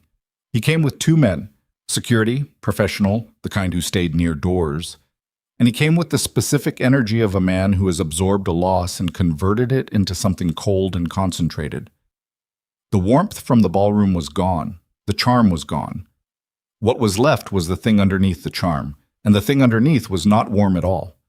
He sat across the table from Roman. His eyes moved to Nyla, seated to Roman's right, and stayed there for a moment longer than was casual. "Ms. Brooks," he said, "I didn't expect to see you here tonight." "I'm here for most things," she said, evenly. He looked at Roman. "Your transfer completed." "It did," Roman said. "Interesting timing." Santoro folded his hands on the table. He had good hands, steady, deliberate, the hands of a man who understood that visible composure was a form of threat. "Given that the intelligence I received suggested a very different window." "Intelligence is imprecise," Roman said. "Intelligence from a direct source usually isn't." Santoro's eyes moved back to Nyla. "Someone corrected the information before it reached me, changed the route, changed the window. Whoever did it had to know what the original information was and had to have a channel back to my source." He paused. "There aren't many people with that particular combination of access." Nyla held his gaze. She didn't look away. She didn't look at Roman. "What is it you're actually asking, Mr. Santoro?" she said. He looked at her for a long moment. Something was happening behind his eyes. A recalibration, an assessment, the same upgrade she'd seen in the ballroom, but inverted now. Less admiration, more calculation. "I'm asking," he said slowly, "whether Roman Devereaux's executive secretary has been running a counterintelligence operation against my organization, using her own brother as a channel." He tilted his head slightly. "That would suggest a level of operational sophistication that is—" He paused. "Surprising, given her title." "Given her title," she repeated. Her voice was very flat. "Ms. Brooks?" He leaned forward slightly. The 2 men near the door shifted. "I came here tonight because I want to understand something. I have spent 8 months building an intelligence operation targeting this company's most sensitive assets. I have invested significant resources, significant time, significant risk. And in the last 72 hours, that operation has been compromised from the inside by someone who apparently understood exactly what I was doing and exactly how to dismantle it." He looked at her without blinking. "I want to know if that someone is you." The room was very quiet. She took a breath, let it out. "Yes," she said. Roman's hand on the table didn't move. Curtis, standing near the secondary door, didn't move. She had said yes, and the word was in the room now, and Santoro was sitting across from her with his hands still folded and his face doing something that was not surprised by him. Because she had been right. He had already known. He had come here for confirmation. But something that was, she thought, the beginnings of a genuine recalibration. "You used your brother," he said. "You used my brother first," she said. "I adjusted the use." A silence. "He gave me real information for 6 months," Santoro said. "Operational data, security schedules, financial routing. That's significant damage to this company's security infrastructure." "Yes," she said. "It is." "And you think feeding me a false route resolves that?" "No," she said. I think it buys time. The routes you have are being changed as of 48 hours ago. The financial channels have been restructured. The security protocols are already different. What you have is a map of a building that no longer exists. She looked at him. And you spent 8 months and significant resources to get it. Santoro was quiet for a moment. Something moved across his face, something she couldn't classify, something that wasn't quite anger and wasn't quite admiration, and existed in the complicated territory between them. You're remarkably calm for someone sitting across from me right now, he said. I've been remarkably calm in some very uncomfortable situations lately, she said. I'm finding it's a transferable skill. His eyes moved to Roman. You let her run this. I worked with her, Roman said carefully. That's not what I asked. Santoro looked back at Nyla. He let you run this. The counter-operation, the deception, the channel through your brother. A pause. That's not how Roman Devereaux operates. People adjust, she said. Another silence. Santoro unfolded his hands, placed them flat on the table. It was a visible thing, a gesture that communicated something, a shift in posture that in certain kinds of rooms carried specific meaning. Here is my position, he said. His voice had changed, less theatrical, more direct. The voice of a man doing actual business rather than performing a confrontation. I have sustained a significant operational loss. The asset I developed is no longer viable. The intelligence I acquired has been rendered useless. My organization has expended resources that will not be recovered. He looked between them. That represents a debt. Your debt, Roman said. Our debt, Santoro said. Because the operation originated with a vulnerability in your house, your employee's brother, your data. He paused. I came here to negotiate. Nyla felt something shift in the room. Not relax. Shift. The quality of the threat changing shape without diminishing. She had expected anger or ultimatum. She had prepared for anger or ultimatum. This was different. This was a man recalculating the board in real time, and the recalculation was happening faster and more flexibly than she'd anticipated. Negotiate what? She said. Santoro looked at her directly. I want to know if this arrangement, the one where Roman Devereaux's operation is managed by someone who can run a counterintelligence play while processing a significant personal betrayal without falling apart, is an ongoing arrangement. He paused. Or a one-time event. The silence that followed was very particular.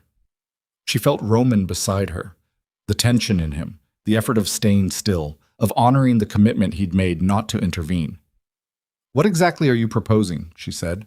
I'm proposing, Santoro said, that the Great Lakes operation and the Miami operation have been running at cross purposes for a long time at significant cost to both sides. I'm proposing that the person who just outmaneuvered me in my own play is exactly the kind of strategic intelligence I've been missing at a senior level.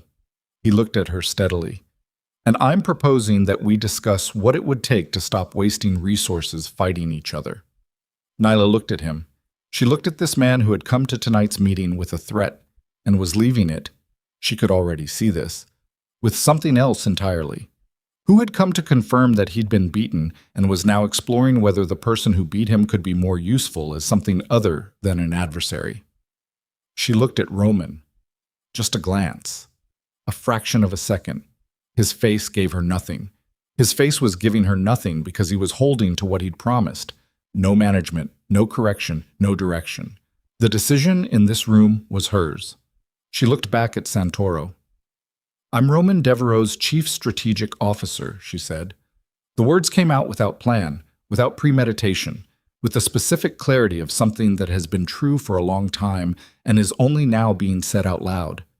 She felt Roman go absolutely still beside her.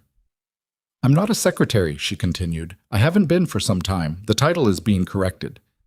She looked at Santoro with the steady, direct regard she had been refining for 36 hours of the most concentrated work of her life. And as Chief Strategic Officer, I'll tell you exactly what I think of your proposal, Mr. Santoro. I think you're intelligent enough to recognize when a battle has stopped being profitable. I think you came here tonight expecting to find someone you could pressure into a corner and you found something different. And I think you're flexible enough, barely, to adjust to that. She put her hands flat on the table, mirroring his earlier gesture without making it theatrical. So here's what I'm willing to discuss. A cessation of active operations against Devereaux Global's infrastructure.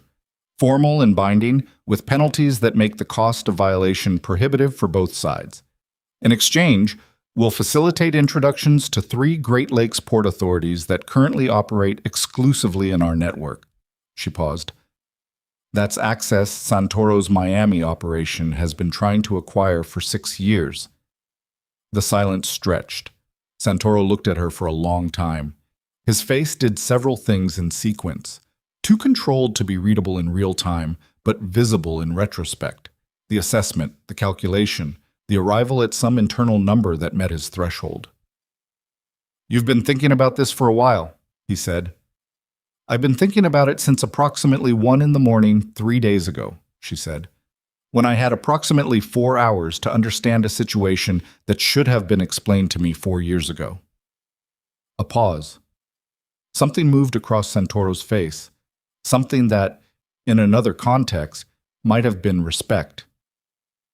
"Devereaux," he said, not looking away from her. "Is she authorized to make this offer?" Roman's voice was even.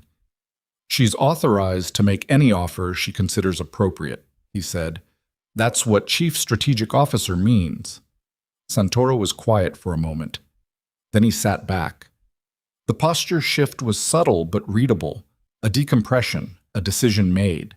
"I'll need the specifics of the port introductions in writing," he said, "with timelines, and the cessation terms need independent verification." He stood. "I'll have my legal team contact yours within 48 hours. He buttoned his jacket. He looked at Nyla one final time. "Ms. Brooks," he said, "or, I suppose, Ms. Chief Strategic Officer." And something crossed his face that was so briefly genuine it almost didn't register. "I came here tonight to collect something. I'm leaving with something different." He paused. "I don't often say this, but I underestimated you, significantly." She met his eyes. "Most people do," she said. "I've stopped taking it personally." He left. His security followed, the door closed. The conference room was very still. Roman exhaled, a long, controlled breath, the kind that takes a moment to complete. She heard it without looking at him. She was looking at the closed door, at the empty chairs across the table, at the particular stillness a room has when something significant has just finished happening in it. "Chief Strategic Officer," Roman said. "Yes," she said. "I should have." "Yes," she said again. "You should have." She turned to look at him. "But we're here now." She stood. Her body was exhausted in a comprehensive way. Not just tired, but structurally depleted, the way a person is after sustained crisis at a level that uses everything. "I need you to make that title official before 9 o'clock tomorrow morning. Board documentation, company announcement, the full process. Not in the background, not quietly, publicly." "Done," he said. No hesitation. She looked at him. Standing across the conference table in a room where everything had just changed, in a building where everything had been changing for days, in a life that had been shifting beneath her feet for 4 years without her knowledge. This man who had made every mistake available to a person who confuses protection with control, and then, when it mattered, had kept his word about the one thing she'd asked him to keep. She was not done being furious with him. That was going to take considerably longer. She was not done requiring accountability or honest conversation, or the sustained difficult work of rebuilding trust that had been built on a foundation she hadn't known was compromised. All of that was still ahead.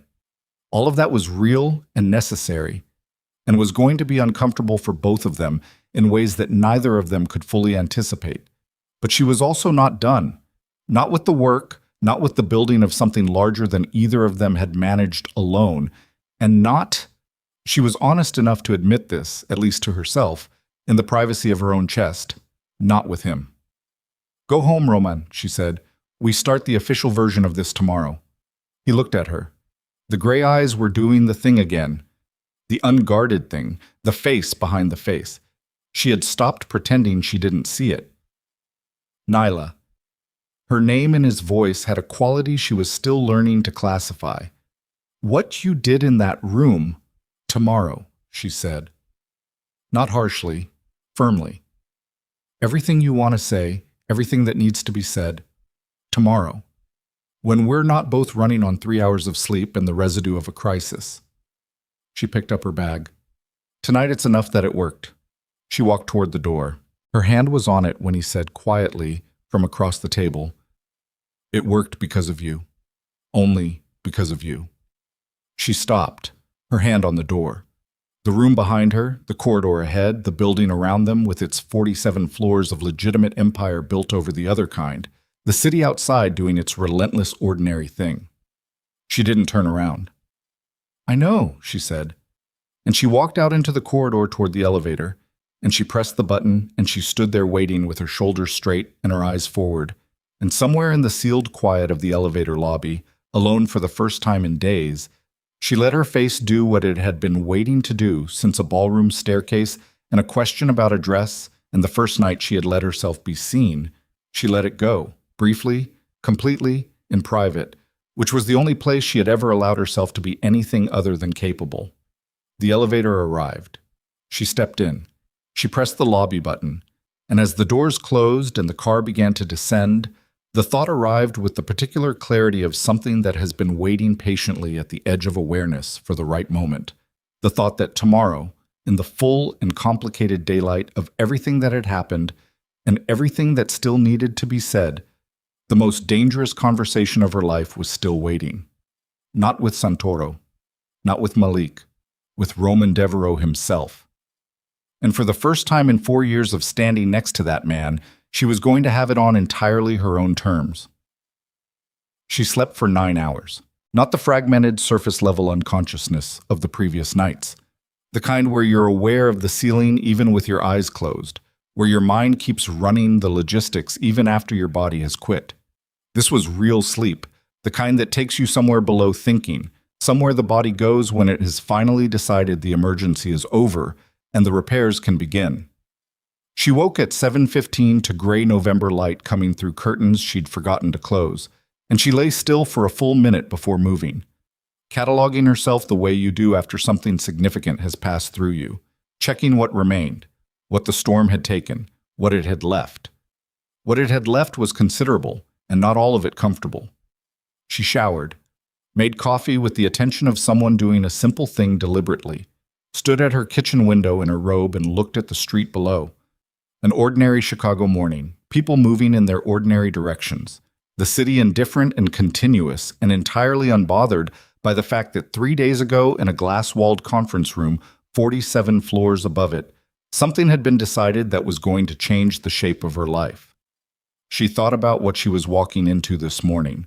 Not the logistics, the announcement, the board documentation, the company-wide communication that would formally establish a title she had already claimed in front of Marco Santoro without waiting for the paperwork. The logistics were straightforward. She had been managing complex logistics for 4 years and could do it in her sleep. She was thinking about the conversation, the one she had told Roman was coming, the one that was not about operations or strategy or the structural reorganization of either a company or a criminal enterprise, but about 2 people in 4 years and the specific damage that occurs when one person decides that protecting someone is the same as trusting them. She got dressed. Black trousers, a deep burgundy blouse that fit her properly, low heels. She looked at herself in the mirror and noted, with something that wasn't quite satisfaction but was adjacent to it, that she was not wearing armor. She was wearing clothes. There was a difference, and the difference mattered, and she was done pretending it didn't. She was at Devereaux Tower by 8:40. Darnell was at his post in the lobby. "Morning, Nyla," he said. His voice was exactly as it always was, unceremonious, genuine, the greeting of a man who had said her name correctly every morning for 4 years without being asked. "Morning, Darnell," she said. She rode up in the elevator and walked down the corridor and noticed, as she passed the glass wall of what had been her office for 4 years, that someone had already begun the process of change. Her desk had been moved, not removed, relocated to the interior office adjacent to the conference room, the larger space that had previously served as a secondary executive room for visiting board members. The nameplate that had said Executive Secretary had been removed from the exterior glass. Nothing had replaced it yet. The empty bracket was a kind of placeholder, the space between what had been and what was going to be. She stood in the corridor and looked at it for a moment. Then she walked into Roman's office without knocking, which was something she had never done in 4 years. He was at his desk. Jacket on, already working, a quality of wakefulness about him that suggested he had also slept and had also woken with the weight of what the morning contained. He looked up when she came in. He didn't look surprised that she hadn't knocked. He looked, she thought, like a man who had been waiting. "The board documentation is ready," he said. "Announcement goes to the company at 9. Press release to financial media at 10. He paused. "I wrote it myself. No PR team." She sat down across from him, not in the standard visitor chair, in the chair she had occupied during the rare moments when they had worked closely together, closer to the corner of the desk, the chair that in its positioning said, "This is a working conversation between people who trust each other." She sat in it deliberately, and she watched him notice. "Let me see it," she said. He turned his monitor toward her. She read it. He had written it plainly, without corporate gloss or the careful hedging language that executive communications typically deployed when announcing something significant. It stated that Nyla Brooks had been appointed Chief Strategic Officer of Devereaux Global Shipping, effective immediately. It stated that her role in the company's operational leadership had been foundational for the past 4 years. It stated, and this was the line she read twice, that the appointment reflected a correction of title to match the reality of contribution, and that the board's unanimous approval was a recognition of what the company's operations had long demonstrated. She looked up from the monitor. "Unanimous board approval," she said. "I called them last night, after you left." "And they approved." "They know the numbers," Roman said. "They've known for 2 years that the operational intelligence coming out of this office was not being generated by me alone. They approved without discussion." She looked at him for a moment, then she looked back at the press release and finished reading it. She handed the monitor back. "Send it," she said. He sent it. The notification arrived in her new email address, the one that had been set up overnight, the one with the CSO designation, at exactly 9 o'clock. She was sitting across from Roman when it came through. She heard her phone buzz and did not look at it. Neither did he. The release went out and the company received it, and somewhere in the building people were reading it and reacting to it, and none of that was what mattered in this room right now. "Roman," she said. "Yes." "Tell me why you didn't tell me. The actual reason. Not the efficient reason, not the operational reason. The actual one." He was quiet for a moment. Not deflecting. She had learned his deflection, could identify it in the first half-second. This was something else.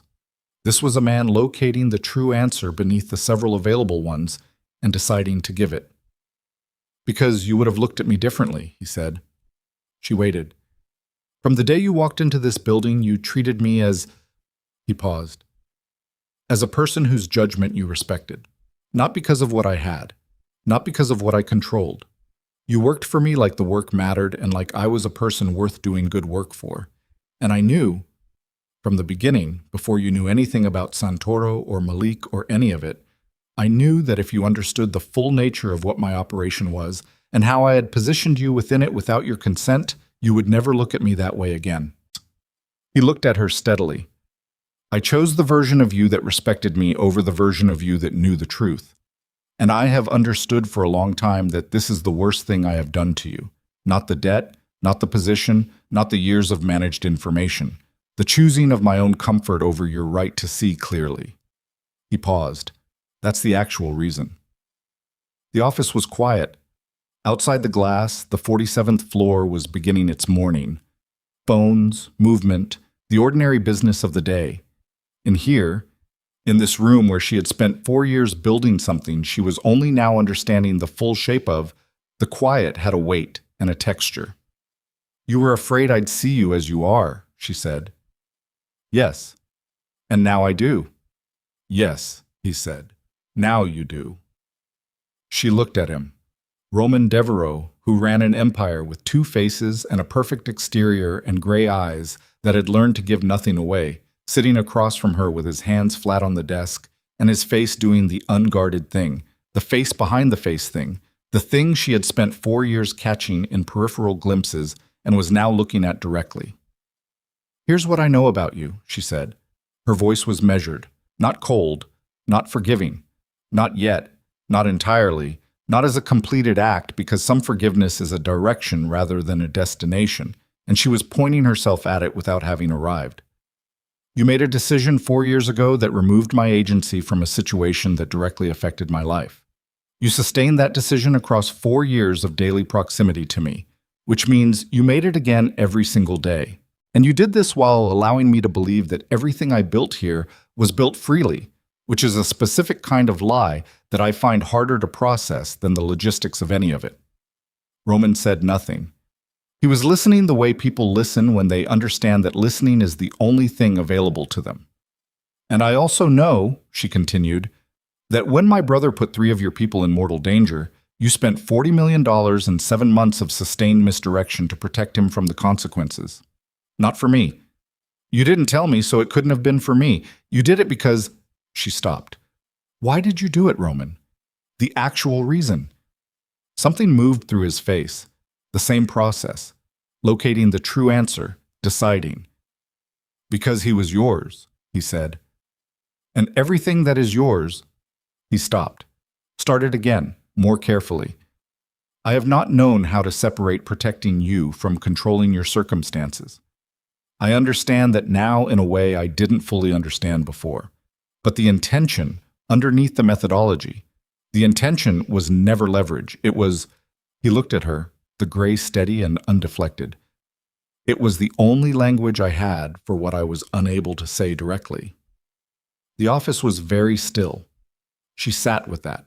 The entire weight of it, 4 years compressed into this room on a gray November morning, the emerald dress and the staircase, and the question that had sounded like a warning, and the ballroom and Santoro's hand extending a document, and her brother's hollow voice, and 36 hours of operational crisis, and the conference room, and everything she had built and dismantled and rebuilt in 72 hours. She sat with all of it and let it be exactly as heavy as it was. "You don't get to do it again," she said finally. "Not the management, not the information control, not the decisions made on my behalf without my knowledge. Not once. Not small ones. Not large ones.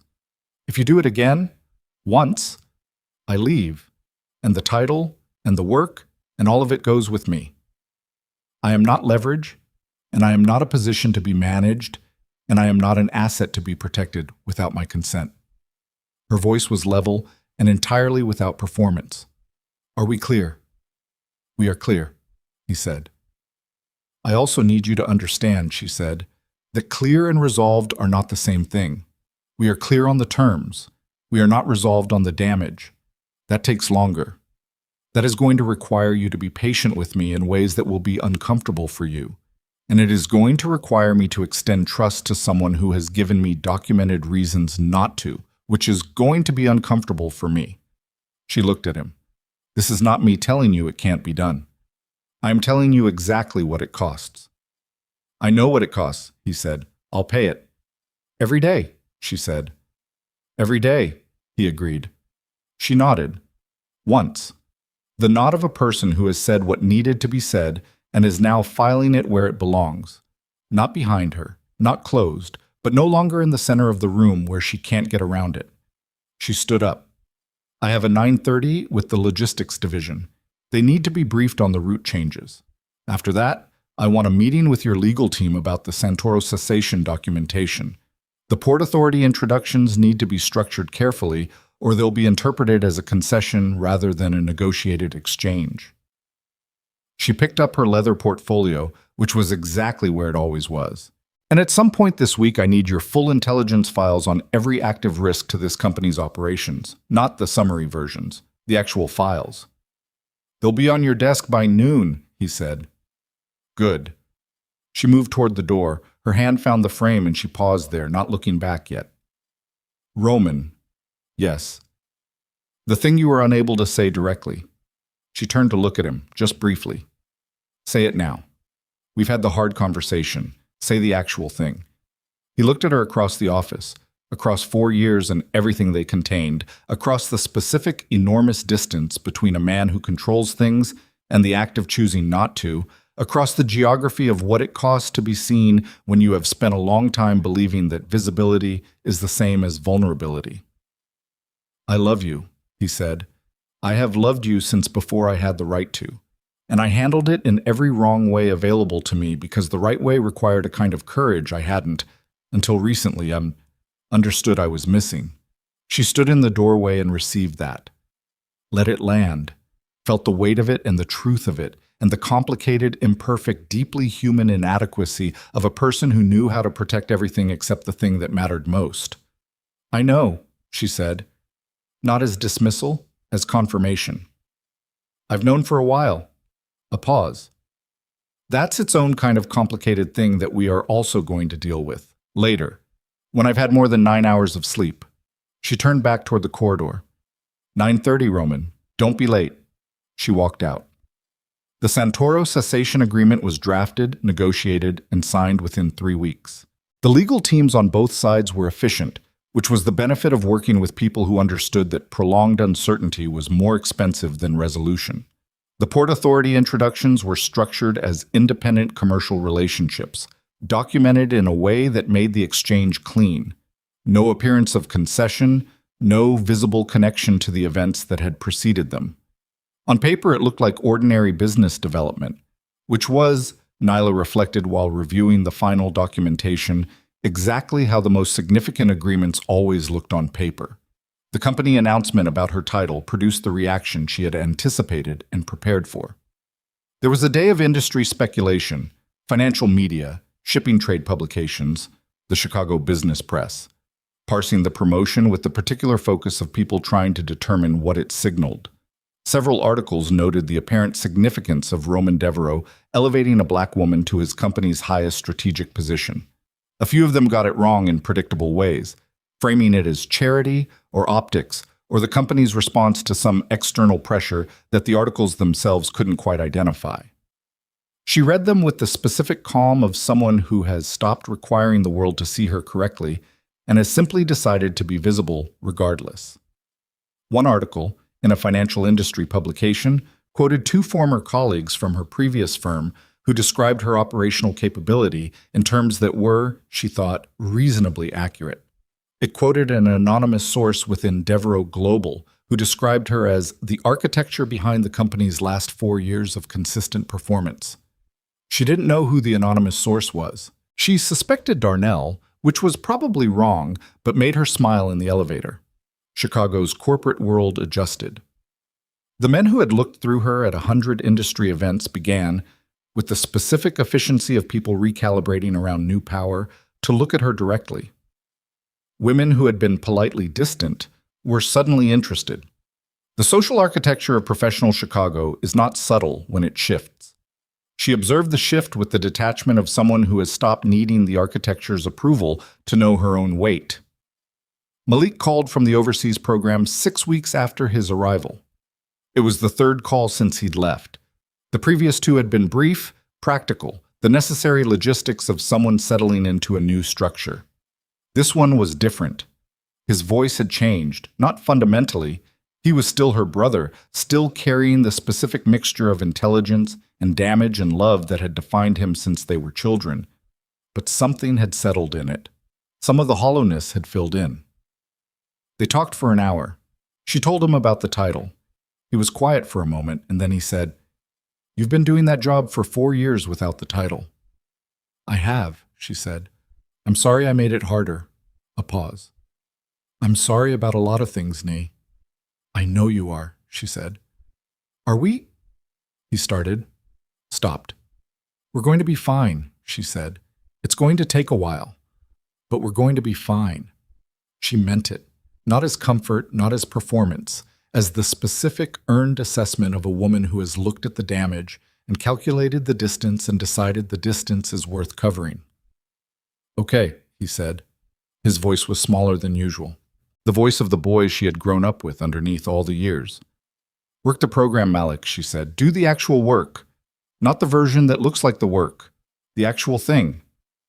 I know, he said. I know. She believed him. Not without reservation. Reservation was going to be part of this for a long time, but she believed the intention, which was where every long road starts. The Harbor Legacy Gala returned the following year. She had been thinking about it with the ambivalence of someone who carries a complicated association with a place. The ballroom where everything had begun to fracture was the same ballroom. The staircase was the same staircase. The lake outside the windows was the same indifferent body of water it had always been. She bought another gown. Not emerald this time. That color belonged to a specific night, and she had no interest in replaying the night, only in understanding what it had opened. This one was deep blue, the color of the lake on days when the light comes across it at a particular angle and makes it look like something worth trusting. It was designed by the same woman who had made the emerald. She had gone back specifically, had sat in the fitting room and tried several things before this one, and had known it was right in the same immediate, unambiguous way she was learning to know things about herself that she had spent years filing under, not relevant. She arrived at the gala not separately this time, not hidden behind a schedule or a logistics function. She arrived with Roman, which was a fact that the assembled room processed with the specific visible recalibration of a group of powerful people encountering a new reality they had not prepared for and could not pretend to ignore. She was aware of it. She did not adjust herself for it in any direction. Neither performing ease she didn't feel, nor performing discomfort she had moved past. She simply existed in the room as herself, which was, she had come to understand, both the simplest and most radical thing available to her. Roman walked beside her. Not ahead, not slightly behind, in the subtle positioning of a man who has always known where the space is and who gets to occupy it. Beside. She had not asked him to do this. It was the kind of thing that, when it happens naturally, tells you more than any number of direct conversations. He was, she had come to understand over the preceding months, genuinely trying. That was the accurate and unromantic description of it. He was a man with deeply embedded habits of control who was doing the daily, unglamorous, frequently uncomfortable work of changing them. He still made mistakes. 3 times in the months since the conference room conversation, he had made decisions that touched her world without asking her. And 3 times she had told him directly and watched him absorb the correction with the specific non-defensive attention of someone who has made a commitment and understands that commitment is not a feeling but a practice. The 3rd time had been the hardest. The mistake had been smaller, but her reaction had been larger because accumulated things have weight, and she had said more than she intended with more force than was strictly proportional, and he had sat with it and said, when she finished, "You're right, I'll do better." Not as a deflection, as a statement of intention that she was, cautiously and with both eyes open, beginning to believe. It was not a simple thing. It was not a resolved thing in the sense of being finished.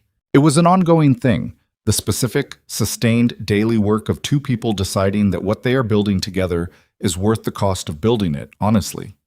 She had no illusions about the cost. She had run the numbers. She had decided the numbers worked.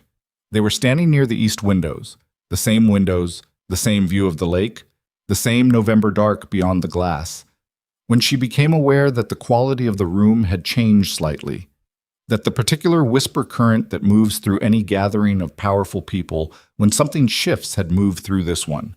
She looked around. Several faces had turned in their direction. Not the pointed attention of people witnessing a scandal, but something more complex. The attention of people recalibrating, reassessing, updating the model they had been carrying of who occupied which position in the world they shared. A woman she recognized as a Great Lakes shipping executive's wife, one of the women who had actually spoken to her the previous year, who had treated her as a person with opinions worth hearing, caught her eye across the room and nodded. A small gesture, entirely without performance. The nod of one person acknowledging another person's reality. Nyla nodded back. Roman was watching her.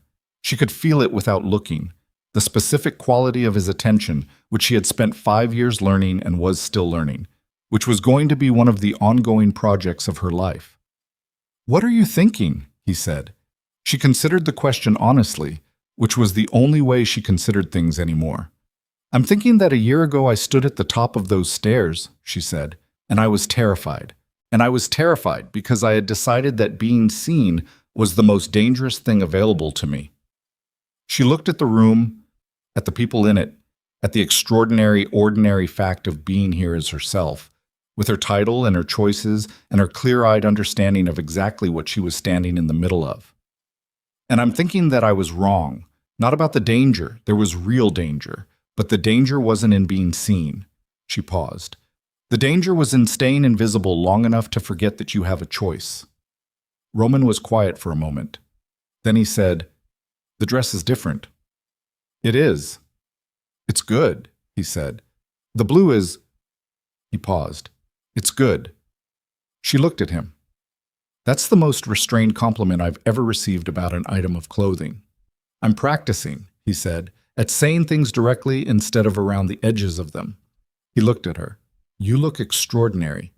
You have looked extraordinary every day I have known you, and I have not said so often enough because I was managing the distance I thought I needed to keep." His voice was even. The specific evenness of a man being honest in public, which costs something. "I'm done managing the distance." She held his gaze for a moment. "Don't make promises in ballrooms," she said. "Make them in conference rooms at 1 a.m. when you're exhausted and there's nothing left to perform. Those are the ones that hold." "I made that one in a conference room," he said. "I'm just saying it here." She looked at him for another moment. Then she looked back at the room, at the lake beyond the windows, at the lights of the city doing their ordinary, beautiful thing, at the people who were beginning, tentatively and with the typical slowness of institutions, to look at her the way she had spent a long time waiting to be looked at, and had finally stopped waiting for, and had simply gone ahead and earned regardless. She thought about what it had cost. The tally was not short.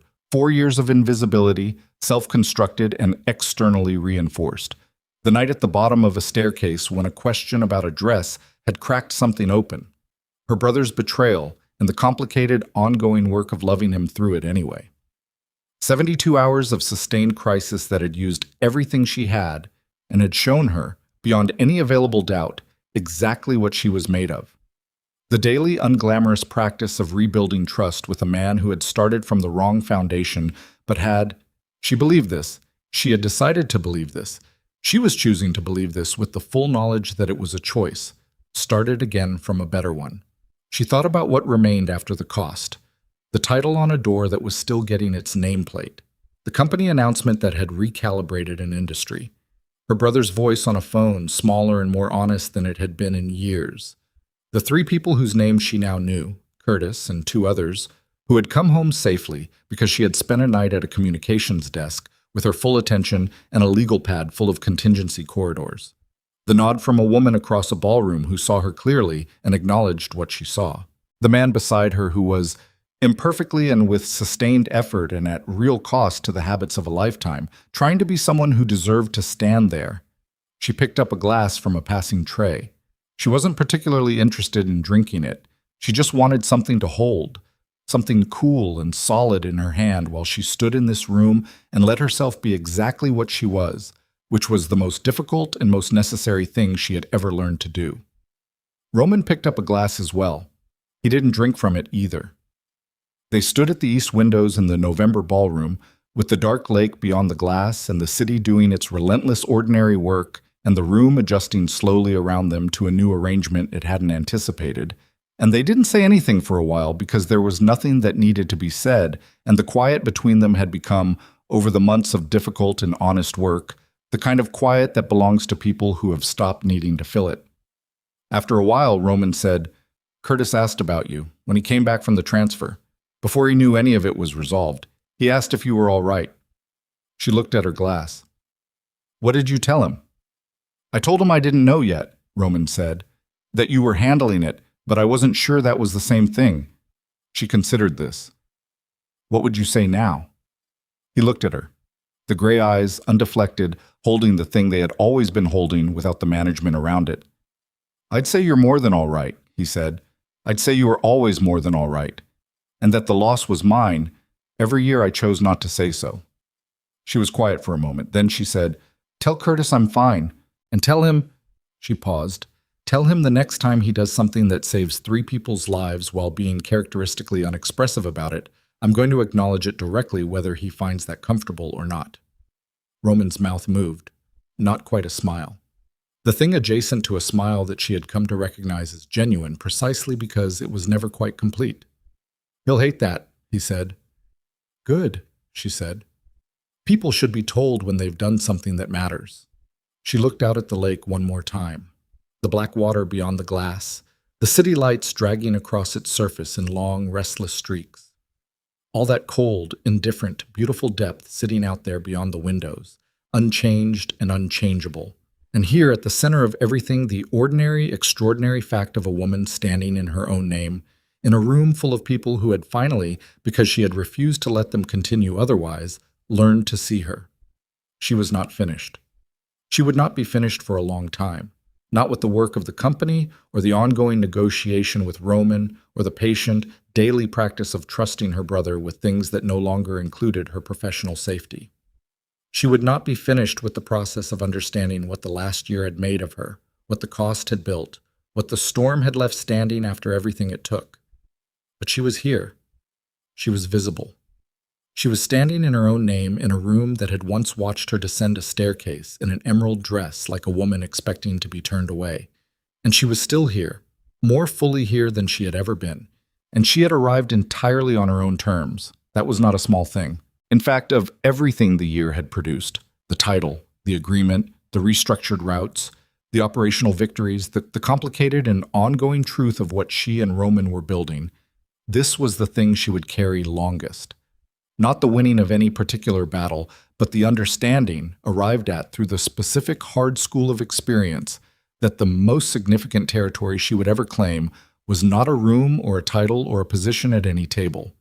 It was this: the simple, radical, hard-won act of taking up exactly the amount of space she had always deserved. Nothing more, nothing less. Not 1 inch of it borrowed or managed or given.